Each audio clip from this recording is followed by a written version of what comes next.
इस वृक्ष को देख रहे हैं आप, कितना अडिग है। दिन भर धूप में खड़ा रहता है, नीचे बैठने वाले को छाया देने।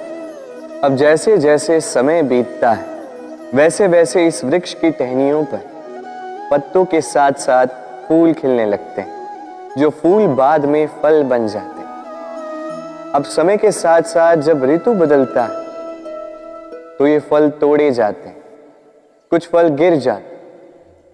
पतझड़ के आने पर पत्ते तक इस वृक्ष का साथ छोड़ देते हैं, किंतु ये वृक्ष अपने स्थान पर अडिग रहता है। ना फलों के आने का उत्सव मनाता है, ना पतझड़ के आने का शोक मनाता है।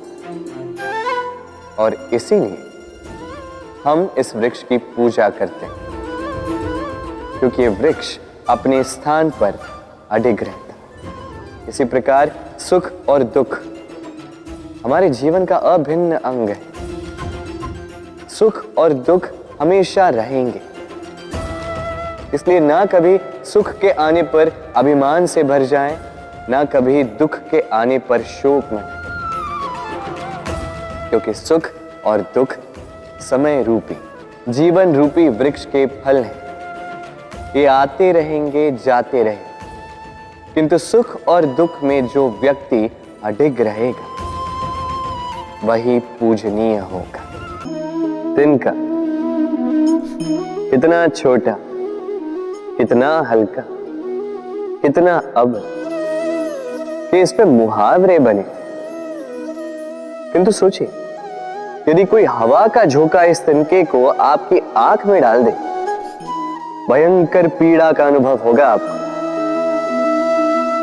सोचिए, यदि ये तिनका ढेर बनकर चिंगारी लगा दे, समस्त वन को जलाकर रख सकता है ये छोटा सा तिनका।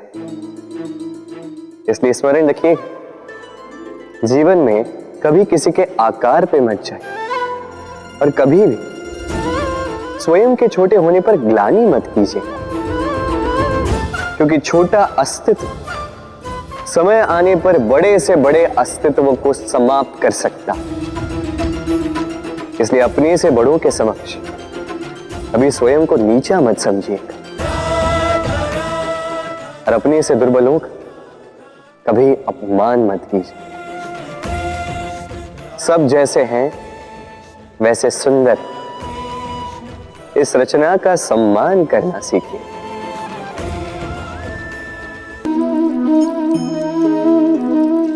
आइए, आज आम खाने का बड़ा मन कर रहा है। फिर देखा बगीचे में कोई आम का वृक्ष तो है ही नहीं। फिर सोचा आज मैं इस पौधे को जल दे दूं, इतना जल दे दूंगा जो एक फल देने के लिए पर्याप्त हो। सांझ तक ये एक फल दे ही देगा, फिर मैं उस आम को खाऊं।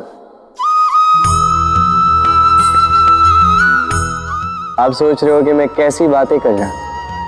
इस पौधे को कितना भी जल दे दूं, फल तो ऋतु आने पर ही उगे। उचित है।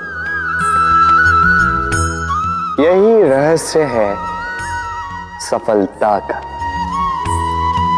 ऋतु आने पर फल अवश्य लगेगा, किंतु उसका आकार आपको यह अवश्य बता देगा कि उस वृक्ष का कितना ध्यान रखा गया है। कर्म का फल अवश्य मिलता है, किंतु कर्म लगातार होने चाहिए। सफलता अवश्य प्राप्त होती है, कर्म लगातार होने चाहिए। एक शुभ कर्म करने से कुछ नहीं होगा। कर्म निरंतर रखिए, परिश्रम निरंतर रखिए, फिर देखिए सफलता स्वयं चल के आपके पास आएगी। कहते हैं काल से परे कुछ नहीं होता। जो भी संसार में आया है उसे काल का ग्रास बनना ही होगा। रंग का भी अंत होता है, राजा का भी अंत होता है। हमें मृत्यु की गोद से पीछे खींच ले जाने वाला चिकित्सक, वो भी एक न एक दिन मर ही जाता। का सबको माटी में मिला देता है ये काल। कभी सोचा क्या ऐसा कुछ है जो काल से भी परे? क्या ऐसा कुछ है जिसे काल की काली मां भी मिटा नहीं पाती? है, और वो है प्रेम। हम भले ही मिट जाए, प्रेम की ये भावना कभी नहीं मिटती, जीवित रहती। प्रेम की कथाएं कभी नहीं मिटती, जीवित रहती। ये प्रेम प्रेरणा बनकर काल से परे होकर जीवित रहता। तो यदि आप काल नहीं बनना चाहते तो सबसे प्रेम करते रहिए। इस प्रेम में बंधोगे तभी इस जीवन मृत्यु के बंधन से मुक्ति पा। मेहंदी स्त्रियों का श्रृंगार, जिसके हाथों लग जाता है उसे अपने रंग में रंग देता है। हमारे यहां पर यह परंपरा है, विवाहों पर, अन्य कई अवसरों पर इस मेहंदी को ऐसे किसी पात्र में रखा जाता है, फिर महिलाओं में बांटा जाता है। परंतु क्या आपको ज्ञात है कि इस मेहंदी का रंग सबसे अधिक किन हाथों पर चढ़ता है? इस मेहंदी का रंग सबसे अधिक उन हाथों पर चढ़ता है जो हाथ इस मेहंदी को सब में बांटते। प्रेम, प्रसन्नता, आनंद, ये भी मेहंदी की भांति ही है। जितना दूसरों में बांटोगे उतना ही स्वयं पर चढ़ेगा। तो यदि आप जीवन में प्रसन्नता पाना चाहते हैं तो अपनी प्रसन्नता को पहले सब में बांटना सीखें। जैसे ये हाथ इस मेहंदी को सब में बांट रहे थे। अपना सुख, अपना वैभव, अपना प्रेम सब में बांटते रहिए।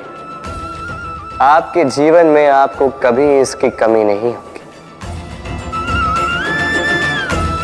राधे राधे।